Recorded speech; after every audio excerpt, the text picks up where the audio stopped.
स्वागत है आप सभी का जनरल लॉ 24 में। देखो, हमने अपनी पिछली वीडियोस में बात की है कि कोर्ट में केस कैसे इंस्टीट्यूट किया जाता है, प्लेंट कैसे तैयार करती हैं पार्टीज, उसके अगेंस्ट में डिफेंडेंट रिटन स्टेटमेंट कैसे तैयार करता है, प्लीडिंग क्या होती है, कोर्ट सम्मन कैसे सर्व करता है। अब सम्मन सर्व होने के बाद पार्टीज को कब अपीयर होना होता है और अगर वो अपीयर ना हो तो उसके कॉन्सिक्वेंसेस क्या होंगे, वो हमें ऑर्डर नंबर 9 बताता है। ऑर्डर नंबर 9 को हम दो पार्ट में पढ़ेंगे। जहां पहले पार्ट में हम रूल नंबर 1 से रूल नंबर 12 तक के सारे रूल्स देखेंगे, वहीं उसके बाद हम सेकंड पार्ट में बात करेंगे रूल नंबर 13 की। One of the important topic of order number 9 जो बात करता है एक्स पार्टी डिक्री के बारे में। अब एक्स पार्टी डिक्री क्या होती है उसके बारे में हम तब बात करेंगे जब हम रूल नंबर 13 को देखेंगे।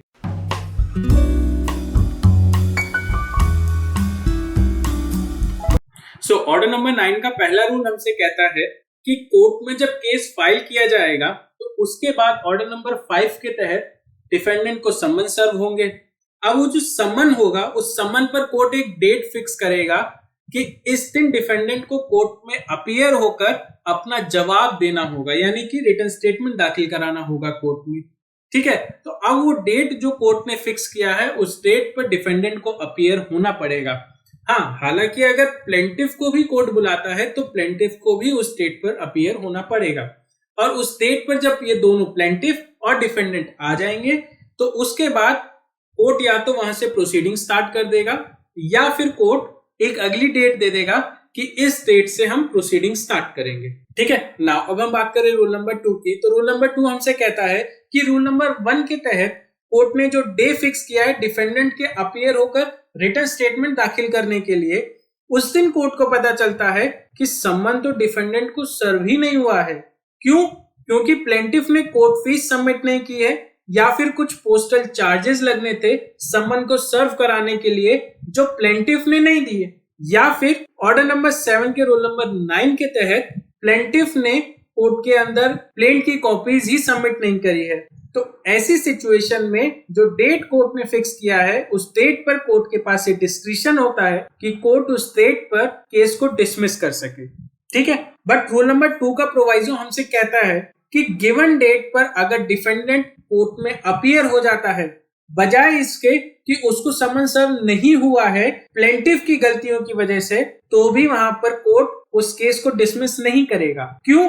क्योंकि सम्मन को सर्व करने का जो अल्टीमेट पर्पस था वो तो फुलफिल हो गया ना। मेन पर्पस तो यही था कि जिस डेट पर कोर्ट बुलाए उस डेट पर डिफेंडेंट आ जाए, तो डिफेंडेंट आ गया। तो अब जब डिफेंडेंट आ गया है तो केस को डिसमिस करने का कोई मतलब नहीं बनता। ठीक है ना। अब हम बात करें रूल नंबर 3 की। तो रूल नंबर 3 हमसे सिंपल कहता है कि रूल नंबर 1 के तहत कोर्ट ने जो डे फिक्स किया है उस दिन ना प्लेंटिफ आया ना डिफेंडेंट आया, तो कोर्ट के पास इतना टाइम थोड़ी ना है, कोर्ट केस को डिसमिस कर देगा। बट यहाँ पर केस को डिसमिस करना मैंडेटरी नेचर नहीं है, यहाँ पर कोर्ट के पास ये डिस्क्रिशन है, चाहे तो वो केस को डिसमिस करे चाहे ना करे। ठीक है, उसके बाद बात करें रूल नंबर 4 की। तो रूल नंबर 4 सिंपल हमको कहता है कि रूल नंबर 2 और रूल नंबर 3 इन दोनों में से किसी भी रूल के तहत अगर कोर्ट ने प्लेंटिफ के केस को डिसमिस किया है तो वहां पर प्लेंटिफ के पास एक चॉइस रहती है कि या तो वो सेम कॉज ऑफ एक्शन पर एक फ्रेश सूट लेकर आ जाए, या फिर जो कोर्ट ने ऑर्डर दिया ना केस को डिसमिस करने का, उस ऑर्डर को सेट असाइड कराने की एप्लीकेशन लगा दे कोर्ट में। बट हाँ, जब वो ऐसी एप्लीकेशन कोर्ट में लगाएगा तो उस एप्लीकेशन के साथ प्लेंटिफ को सफिशिएंट ग्राउंड देना पड़ेगा। ठीक है, उसके बाद बात करें हम रूल नंबर 6 की। तो रूल नंबर 6 कह रहा है कि रूल नंबर 1 के तहत कोर्ट ने जब सम्मन सर्व किया तो उस सम्मन के ऊपर एक डेट लिख दी कि इस दिन डिफेंडेंट कोर्ट में अपीयर होगा और अपना रिटन स्टेटमेंट कोर्ट के अंदर सबमिट करेगा। ठीक है, अब उस डेट पर केवल प्लेंटिफ आ रहा है, डिफेंडेंट नहीं आ रहा। तो अब इस सिचुएशन में कोर्ट क्या करेगा? अब इस सिचुएशन में कोर्ट क्या करेगा वो रूल नंबर 6 का पहला क्लॉज हमें बताता है, जो कहता है कि अगर डिफेंडेंट गिवन डेट पर नहीं आता तो कोर्ट सबसे पहले देखेगा कि क्या सम्मन डिफेंडेंट को सर्व हुआ है। अगर कोर्ट को यह पता चलता है कि डिफेंडेंट को सम्मन टाइमली सर्व हो गया है तो कोर्ट क्या करेगा, कोर्ट केस को एक्स पार्टी सुनना शुरू कर देगा। ठीक है, अब एक्स पार्टी क्या होता है वो हम आगे रूल नंबर 13 में देखेंगे। ठीक है, ये तो बात हो गई कि जहां समन सर्व हुआ है टाइमली, लेकिन अगर समन सर्व नहीं हुआ है डिफेंडेंट को तो उसके रिगार्डिंग ये वाला पॉइंट हमें कहता है कि अगर कोर्ट को ये पता चले उस गिवन डेट पर कि डिफेंडेंट को तो समन ही सर्व नहीं हुआ है, तो कोर्ट एक डायरेक्शन पास करता है कि सेकंड समन इशू किया जाए और उसे सर्व कराया जाए डिफेंडेंट को, जिससे डिफेंडेंट को ये पता चले कि उसके अगेंस्ट कोर्ट में कोई केस इंस्टीट्यूट हुआ है जिसके अगेंस्ट वो कोर्ट में अपीयर हो और अपना रिटर्न स्टेटमेंट दाखिल करे। ठीक है, इसके बाद तीसरा पॉइंट कह रहा है कि डिफेंडेंट इसलिए नहीं आ पाया गिवन डेट पर क्योंकि उसको समन इतना लेट सर्व हुआ है कि वो अपना रिटर्न स्टेटमेंट ही नहीं बना पाया। ठीक है, जैसे फॉर एग्जांपल आज की डेट में कोर्ट ने समन सर्व किया जिसके ऊपर आज से 25 दिन बाद की एक डेट लिख दी कि आज से 25 दिन बाद डिफेंडेंट कोर्ट में आकर अपना रिटर्न स्टेटमेंट दाखिल करेगा, लेकिन डिफेंडेंट को समन सर्व होता है आज से 22 दिन बाद। ठीक है, तो यानी कि डिफेंडेंट के पास केवल 3 दिन बचे हैं, तो अब 3 दिन is not a sufficient time for defendant to make a return statement. ठीक है, तो अब यहां पर इस सिचुएशन में कोर्ट क्या करेगा, कोर्ट उस गिवन डेट पर एक फ्यूचर डेट दे देगा जो सफिशिएंट होगा डिफेंडेंट के लिए अपना रिटर्न स्टेटमेंट तैयार करने के लिए। ठीक है ना, तो इन शॉर्ट रूल नंबर 6 कहता है कि गिवन डेट पर अगर डिफेंडेंट ना आए तो कोर्ट देखता है कि समन सर्व हुआ है क्या, अगर हुआ है तो एक्स पार्टी सुनना शुरू कर देगा, अगर नहीं हुआ है तो सेकंड समन इशू करेगा और सर्व कराएगा डिफेंडेंट को, अगर समन सर्व हो गया है बट लेट हुआ है तो फ्यूचर डेट दे देगा कि इस डेट पर आकर आप अपना रिटर्न स्टेटमेंट कोर्ट में आकर दाखिल करो।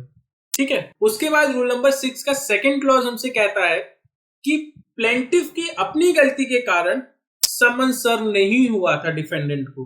ठीक है, या फिर प्लेंटिफ की अपनी गलती के कारण समन सर्व तो हुआ बट डिफेंडेंट को सफिशिएंट टाइम नहीं मिला अपना रिटर्न स्टेटमेंट तैयार करने के लिए, तो ऐसी सिचुएशन में कोर्ट क्या करेगा, कोर्ट अगर समन सर्व नहीं हुआ है तो सेकंड समन इशू करेगा और अगर लेट हुआ है समन सर्व तो सफिशिएंट टाइम देगा डिफेंडेंट को अपना रिटर्न स्टेटमेंट तैयार करने के लिए। ये तो हमने देख लिया, बट इसके साथ कोर्ट क्या करेगा, कोर्ट प्लेंटिफ के ऊपर कॉस्ट भी लगा देगा। ठीक है ना, तो देखो हमने रूल नंबर 2 में देखा कि डिफेंडेंट कोर्ट में नहीं आया क्योंकि प्लेंटिफ की गलती थी, तो कोर्ट ने केस डिसमिस कर दिया। रूल नंबर 3 में देखा कि प्लेंटिफ डिफेंडेंट दोनों ही नहीं आए, तो वहां पर भी कोर्ट ने केस डिसमिस कर दिया। बट अगर कोर्ट ने जो डेट फिक्स किया है उस डेट पर प्लेंटिफ ही नहीं आया, डिफेंडेंट आगे खड़ा हो गया, तो अब वहां पर क्या होगा, तो अब वहां पर क्या होगा वो रूल नंबर 8 हमें बताता है। वो कहता है कि अगर कुछ ऐसी सिचुएशन आ जाए कि फिक्स डेट पर प्लेंटिफ ना आए डिफेंडेंट आ जाए, तो कोर्ट क्या करेगा, कोर्ट केस डिसमिस कर देगा। क्यों, क्योंकि जिसने केस फाइल किया है उसको ही अपने केस में इंटरेस्ट नहीं है, तो किसी और को क्यों हो। ठीक है ना, तो अब यहां पर कोर्ट क्या करेगा, प्लेंटिफ ही नहीं आ रहा और डिफेंडेंट आके खड़ा हुआ तो कोर्ट केस डिसमिस कर देगा। ठीक है, बट अगर डिफेंडेंट आकर खड़ा है और उसने अपने रिटर्न स्टेटमेंट में मान लिया कि प्लेंटिफ जो मुझसे क्लेम कर रहा है ना वो ठीक क्लेम कर रहा है, तो कोर्ट वहां पर केस डिसमिस नहीं करेगा, कोर्ट वहां पर डिक्री पास कर देगा प्लेंटिफ के फेवर में। ठीक है ना, इसलिए कोर्ट उस सिचुएशन में केस को डिसमिस नहीं करेगा जहां पर प्लेंटिफ नहीं आ रहा है बट डिफेंडेंट ने मान लिया है कि प्लेंटिफ का क्लेम डिफेंडेंट के अगेंस्ट सही है। ठीक है ना, अब हम बात करते हैं रूल नंबर 9 की। तो देखो रूल नंबर 9 हमसे कह रहा है कि कोर्ट में प्लेंटिफ ने जो अपना केस इंस्टीट्यूट किया है, अगर उस केस का कोई हिस्सा या वो पूरा ही केस कोर्ट रूल नंबर 8 के तहत डिसमिस कर देता है, तो वहां पर प्लेंटिफ के ऊपर रेस जुडिकाटा अप्लाई हो जाता है, यानी कि अब plaintiff same cause of action के ऊपर नया फ्रेश सूट नहीं ला सकता। ठीक है, बट हाँ कोर्ट ने वो डिसमिसल का ऑर्डर जो दिया है उसको सेट असाइड कराने की एप्लीकेशन वो जरूर लगा सकता है। ठीक है ना, बट केवल एप्लीकेशन लगाने से काम नहीं चलेगा, उस एप्लीकेशन के अंदर उसको सफिशिएंट ग्राउंड भी बताना पड़ेगा, और अगर कोर्ट उसके इस सफिशिएंट ग्राउंड से सेटिस्फाई हो जाता है तो कोर्ट क्या करेगा, कोर्ट प्लेंटिफ के ऊपर कॉस्ट लगाएगा और उसके बाद एक नेक्स्ट फ्यूचर डेट दे देगा जिस पर वो प्लेंटिफ और डिफेंडेंट को दोनों को बुलाकर केस की प्रोसीडिंग स्टार्ट कर देगा। ठीक है ना, बट इस क्लॉज के तहत कोर्ट कोई भी ऑर्डर पास करने से पहले क्लॉज नंबर 2 के तहत अपोजिट पार्टी को नोटिस जरूर भेजेगा जिससे कि कोर्ट जो ऑर्डर पास करने वाला है उसके अगेंस्ट अगर ऑपोजिट पार्टी को कोई ऑब्जेक्शन हो तो वो कोर्ट में आकर अपनी बात रख सके। ठीक है ना। उसके बाद बात करें हम रूल नंबर 10 की, तो रूल नंबर 10 हमें कहता है कि अगर एक केस में एक से ज्यादा प्लेंटिफ हो तो उस सिचुएशन में क्या होगा। तो उस सिचुएशन में सिंपल रूल नंबर 10 हमको कहता है कि अगर एक से ज्यादा प्लेंटिफ है तो उनमें से कोई एक भी कोर्ट के अंदर प्रेजेंट होगा तो काम चलेगा। बट अगर किसी प्लेंटिफ को कोर्ट ने स्पेशली बुलाया है तो उसे फिर गिवन डेट पर प्रेजेंट होना पड़ेगा। अदरवाइज जितने भी प्लेंटिफ हो उनमें से कोई एक भी कोर्ट के अंदर प्रेजेंट रहेगा तो इट इज सफिशिएंट, कोर्ट की प्रोसीडिंग चलती रहेगी, उसमें कोई रुकावट नहीं आएगी।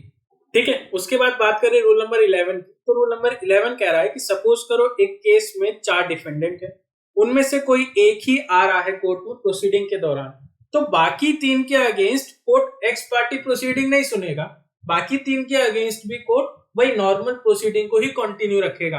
बट अगर कोर्ट ने इन 3 में से किसी एक डिफेंडेंट को पर्टिकुलरली बुलाया है तब वो डिफेंडेंट उस डेट पर नहीं आता तो कोर्ट उस स्पेसिफिक डिफेंडेंट के against x party proceeding start कर देगा और बाकियों के अगेंस्ट वही नॉर्मल प्रोसीडिंग रहेगी। ठीक है ना। और जजमेंट वाले डे पर अगर कोर्ट को ऐसा लगता है कि ये 4 में से 2 के अगेंस्ट तो डिफरेंट जजमेंट देना है मुझे और 2 के अगेंस्ट डिफरेंट, तो वो चारों को बुला लेगा और चारों को उसी हिसाब से अपना जजमेंट सुनाएगा। ठीक है। नाउ अब हम बात करते हैं रूल नंबर 13 की। तो देखो रूल नंबर 13 हमें बताता है कि एक्स पार्टी डिक्री को सेट असाइड कैसे कराया जाएगा। लेकिन सवाल यह है कि ये एक्स पार्टी डिक्री होता क्या है। तो देखो एक्स पार्टी डिक्री वो डिक्री होती है जो कोर्ट उन केसेस में पास करता है जिन केसेस की प्रोसीडिंग में केवल प्लेंटिफ आया हो, डिफेंडेंट एब्सेंट रहा हो। ठीक है। तो यानी कि उन केसेस में जिन केसेस की प्रोसीडिंग के अंदर केवल प्लेंटिफ आ रहा हो और डिफेंडेंट ना आया हो तो कोर्ट उन केसेस में केवल प्लेंटिफ की बातें सुनकर उसी के बेसिस पे अपना जजमेंट पास करता है और उस जजमेंट के बेसिस पे जो डिक्री तैयार होती है उस डिक्री को हम एक्स पार्टी डिक्री कहते हैं। ठीक है। तो हमें यह पता चल गया कि एक्स पार्टी डिक्री होती क्या है। तो अब ये एक्स पार्टी डिक्री को सेट असाइड कौन कराएगा, ये भी एक सवाल है। तो देखो जो एक्स पार्टी डिक्री पास की है कोर्ट ने उसको सेट असाइड कराता है डिफेंडेंट। अरे प्लेंटिफ ने कोर्ट में केस फाइल किया और उसी ने बात रखी अपनी कोर्ट में, क्योंकि डिफेंडेंट आया नहीं तो प्लेंटिफ की बातों को क्रॉस किसी ने किया नहीं, तो प्लेंटिफ की बातों के बेसिस पर कोर्ट ने जजमेंट पास कर दिया जो ऑब्वियस सी बात है डिफेंडेंट के अगेंस्ट होगा। तो अब डिफेंडेंट को यहाँ पर समस्या है क्योंकि उसके अगेंस्ट डिक्री पास हो गई है। तो अब डिफेंडेंट कोर्ट जाएगा और उस डिक्री को सेट असाइड कराने की मांग करेगा। तो अब वो सेट असाइड होगा कैसे, वो रूल नंबर 13 बताता है, जो कहता है कि अगर किसी केस में कोर्ट ने डिफेंडेंट के against x party decree pass कर दी है तो उस सिचुएशन में डिफेंडेंट ऑर्डर नंबर 9 के रूल नंबर 13 के तहत उसी कोर्ट में उसी डिक्री के अगेंस्ट सेट असाइड की एप्लीकेशन लगा सकता है। बट क्या सेट असाइड की एप्लीकेशन लगाने से ही कोर्ट अपनी डिक्री को सेट असाइड कर देगा? नहीं, डिफेंडेंट को कोर्ट के सामने ये प्रूफ करना पड़ेगा कि डिफेंडेंट को तो सम्मन ही सर्व नहीं हुआ या फिर वो किसी ऐसी सिचुएशन में फंस गया था जिसके कारण वो केस की प्रोसीडिंग के दौरान कोर्ट में प्रेजेंट नहीं रह पाया। और डिफेंडेंट की इस बात से अगर कोर्ट सेटिस्फाई हो जाता है तो कोर्ट अपनी डिक्री को सेट असाइड करने का ऑर्डर दे सकता है। बट कोर्ट जब अपनी डिक्री को सेट असाइड करेगा तो उसके साथ साथ वो डिफेंडेंट के ऊपर कॉस्ट भी लगाएगा और उसके साथ एक डेट फिक्स करेगा जिस डेट से केस की प्रोसीडिंग इस तरीके से स्टार्ट होगी जैसे कि उस केस की प्रोसीडिंग पहले कभी हुई ना हो, यानी कि एकदम शुरू से स्टार्ट होगी केस की प्रोसीडिंग। ठीक है। तो in short rule number 13 defendant के लिए एक रेमेडी की तरह काम कर रहा है कि जब उसके अगेंस्ट कोर्ट ने एक्स पार्टी डिक्री पास कर दिया हो तो वो रूल नंबर 13 का इस्तेमाल करके उस कोर्ट में उस डिक्री को सेट असाइड कराने की एप्लीकेशन लगा सकता है।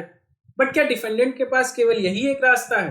तो नहीं, डिफेंडेंट के पास कुछ और रास्ते भी हैं, जैसे कि वो अपील में जा सकता है। अगर उसका मन कर रहा है कि वो रूल नंबर 13 का सहारा ना लेकर अपील में चला जाए तो वो अपील में भी जा सकता है। बट हाँ, अगर वो एक बारी अपील में चला गया और उसकी अपील डिसमिस हो गई तो फिर वो रूल नंबर 13 का इस्तेमाल अब नहीं कर सकता, ठीक है।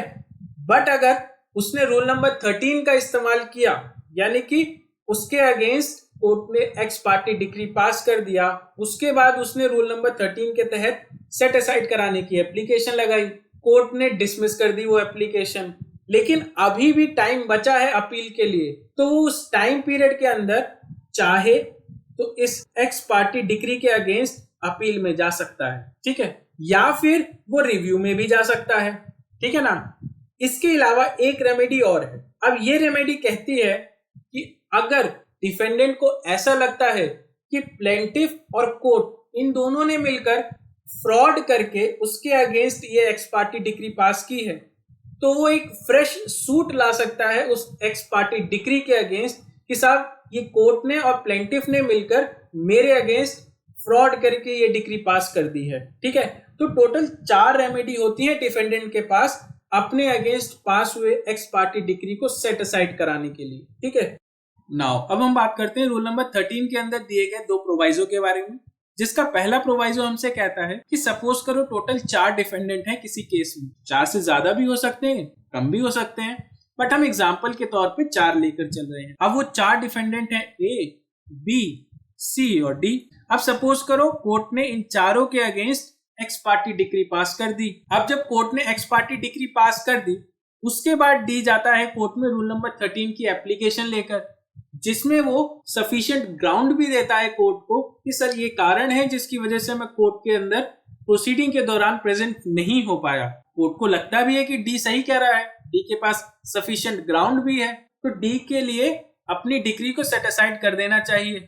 लेकिन वो डिक्री कुछ इस तरीके की है कि अगर कोर्ट ने वो डिक्री डी के लिए सेट असाइड की तो वो बाकियों के लिए भी वो सेट असाइड हो जाएगी ऑटोमेटिकली। तो ऐसी सिचुएशन अगर आएगी तो रूल नंबर 13 का ये प्रोवाइजो कह रहा है कि कोर्ट उस डिक्री को सेट असाइड कर देगा, ठीक है ना। उसके बाद बात करें सेकंड प्रोवाइजो की, तो सेकंड प्रोवाइजो कह रहा है कि अगर डिफेंडेंट के अगेंस्ट कोर्ट ने एक्स पार्टी डिक्री पास की, उसके बाद डिफेंडेंट कोर्ट जाता है रूल नंबर 13 की एप्लीकेशन लेकर, जिसमें वो ये ग्राउंड देता है कि सर संबंध में ये इरेगुलरिटीज थी, इसके कारण मैं कोर्ट में नहीं आ पाया, तो कोर्ट कहेगा कि ऐसी छोटी मोटी इरेगुलरिटीज के कारण अगर आप नहीं आए कोर्ट में तो ये हमारी गलती नहीं है। अगर सम्मन आपको सर्व ना हुआ होता तो बात अलग थी, लेकिन आपको सम्मन सर्व हुआ है और उसमें हल्की सी इरेगुलरिटी थी, बट आपको ये पता चल गया कि आपके अगेंस्ट कोर्ट में केस फाइल हुआ है, फिर भी आप नहीं आए, तो ये आपकी गलती है। इस बेसिस पे हम आपके अगेंस्ट पास की गई डिक्री को सेट असाइड नहीं करेंगे, ठीक है। सो आई होप आपको समझ में आया होगा कि एक्स पार्टी डिक्री क्या होती है और उसको डिफेंडेंट कैसे सेट असाइड कराता है, ठीक है। उसके बाद बात करें रूल नंबर 14 की, तो रूल नंबर 14 कहता है कि अगर डिफेंडेंट रूल नंबर 13 के तहत कोर्ट में सेट असाइड की एप्लीकेशन लेकर गया है, तो कोर्ट कोई भी ऑर्डर पास करने से पहले रूल नंबर 14 के तहत प्लेंटिफ को एक नोटिस जरूर भेज देगी, जिसमें वो कहेगी कि देखो डिफेंडेंट ने मेरे पास रूल नंबर 13 की एप्लीकेशन लगाई है जो मुझे ठीक लग रही है और मैं डिफेंडेंट के अगेंस्ट पास की गई डिक्री को सेट असाइड कर रहा हूं, क्या तुम्हें कोई ऑब्जेक्शन है? अगर है तो कोर्ट में आकर वो ऑब्जेक्शन रजिस्टर करो, और मुझे लगता है कि वो ऑब्जेक्शन ठीक है तो मैं डिफेंडेंट के अगेंस्ट जो डिक्री पास की है मैंने उसको सेट असाइड नहीं करूंगा। लेकिन अगर ऑब्जेक्शन तुम्हारा गलत है तो मैं डिक्री को सेट असाइड कर दूंगा।